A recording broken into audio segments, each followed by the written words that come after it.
631 nouveaux cas de contamination et 15 décès de Covid-19 enregistrés dans la région du Nord-Ouest Cameroun. Des chiffres qui inquiètent les autorités sanitaires. Ces derniers appellent les populations au respect des mesures barrières. En sport, processus électoral en marche, les élections des délégués départementaux de la FECAFOOT a eu lieu malgré son annulation par la Chambre de conciliation et d'arbitrage du Comité olympique national des sports du Cameroun. Les détails dans ce journal.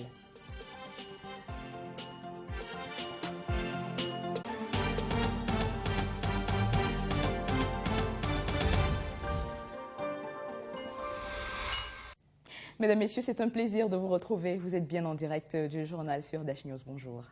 À l'extrême nord Cameroun, on en vient à cette lutte contre la désertification des populations victimes des exactions de la secte islamiste Boko Haram. 70 000 réfugiés du camp de Minawao engagés depuis plus de 3 années dans la construction de la Grande Muraille Verte. C'est un projet de 8 000 kilomètres, sérieuse contribution pour freiner l'avancée du désert. Adrienne Nobodem. La vidéo postée sur Twitter par l'Agence des Nations Unies pour les réfugiés date du 26 septembre dernier. Moins de 500 vues, pourtant, ces images retracent le travail titanesque pour lutter contre la désertification des plus de 70 000 réfugiés du camp de Minawao à l'extrême nord Cameroun. Pour comprendre l'ampleur des efforts de ces populations victimes des exactions du groupe islamiste Boko Haram, je vous invite à remonter le temps. 3 années plus tôt, le HCR nous proposait ces images du camp de Minawao vues du ciel.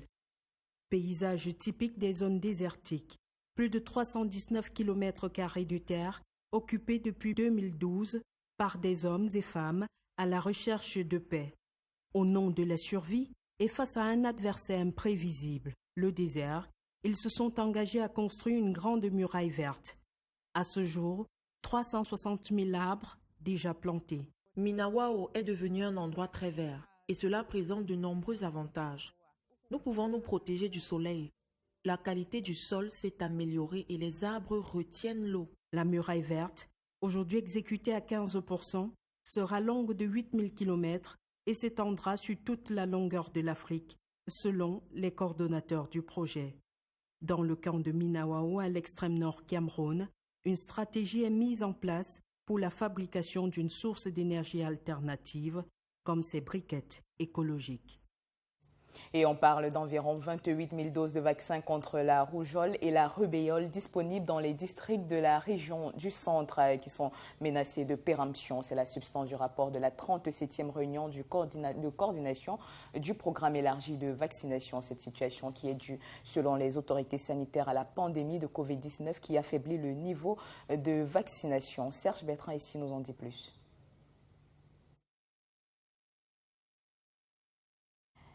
Mesdames, Messieurs, nous reviendrons sur cette information dans nos prochaines éditions de l'information. On parle de 631 nouveaux cas de contamination et 15 décès de Covid-19 enregistrés dans la région du Nord-Ouest Cameroun, d'après un communiqué publié par le délégué régional de la santé publique. Des chiffres qui inquiètent les autorités sanitaires. Ces derniers appellent les populations au respect des mesures barrières. Audrey Melingui. 631 nouveaux cas Covid-19 et 15 décès ont été enregistrés dans la région du Nord-Ouest. Selon ce communiqué du délégué régional de la santé publique, on observe une résurgence du variant Delta dans cette région. Pour l'heure, on dénombre 1839 patients sous traitement, certains hospitalisés, d'autres en quarantaine dans leur domicile. Selon le gouverneur, le vaccin administré a fait ses preuves. Dans la région, l'objectif était de faire vacciner plus de 9 000 personnes, mais seulement 25 690 personnes ont reçu le vaccin. Selon les chiffres officiels publiés par l'agence Reuters, le Cameroun enregistre à ce jour 85 414 infections.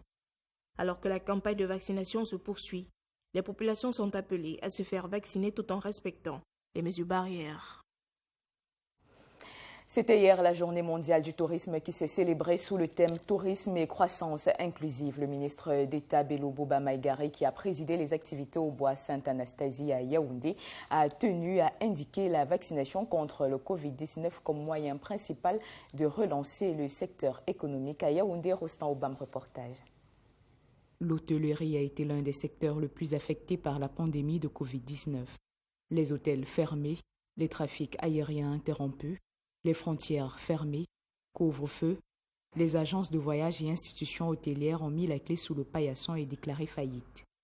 Pour faire face à cette situation, de nombreuses concertations ont été engagées par le gouvernement et les différents opérateurs du secteur.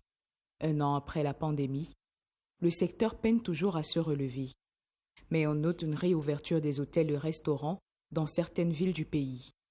Réunions et séminaires se tiennent de plus en plus et les emplois menacés reprennent peu à peu. À Kribi, par exemple, voilà à quoi ressemblait l'ambiance avant le début de la pandémie. Aujourd'hui, la mouvance est tout autre et va au ralenti. Bien avant, le secteur avait déjà du mal à se mouvoir compte tenu des grands événements sportifs attendus et reportés par la suite. Aujourd'hui, avec la préparation de la Coupe d'Afrique des Nations, bien que la reprise du secteur reste timide, essaye tant bien que mal de retrouver des couleurs. La nouvelle est tombée hier. Ibrahim Bombon Djoya, 83 ans, n'est plus. Le sultan roi d'Ebamoun est en effet décédé hier matin dans un hôpital parisien. Il a connu une longue carrière administrative et politique couronnée par son intronisation comme roi d'Ebamoun. Son riche parcours est revisité ici en quelques traits par Polycarpe Essomba. Ibrahim Bombon Djoya est né en octobre 1937 à Fumban, à l'ouest Cameroun. Il était diplômé de l'Institut d'études administratives de Dakar au Sénégal et avait intégré l'administration camerounaise en 1958, soit 2 ans avant les indépendances, au poste de secrétaire du haut-commissaire de la République française au Cameroun. Sa longue carrière administrative n'a dès lors été faite que d'ascension. Il a dirigé 7 départements ministériels en tout et a aussi occupé les fonctions d'ambassadeur du Cameroun en Guinée équatoriale et en Égypte. En 1992, sa vie bascule avec le décès de son père, Seydou Ndjimoulou Ndjoya. Il lui succède au trône du sultanat Bamoun. Ainsi devenu roi de cette importante chefferie traditionnelle, il va y régner pendant 29 ans sans discontinuer.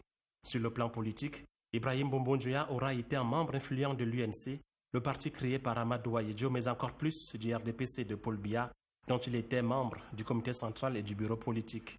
Il était réputé être l'une des personnalités les plus influentes du pays. L'un des derniers et ami fidèle du président Paul Biya.